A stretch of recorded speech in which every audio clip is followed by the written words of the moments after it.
Hello, I wanted to show you the little Christmas tree I built with some toys around it.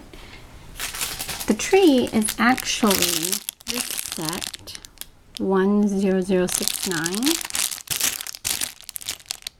the Lego tree. I had two of them, so I built one. And I just added on some holiday lights on the bottom and then a jewel on top. Make it like a Christmas tree. And then I built some little trains,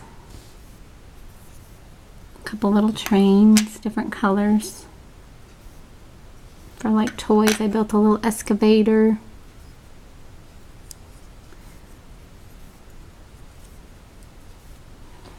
And then I built a little remote controlled car.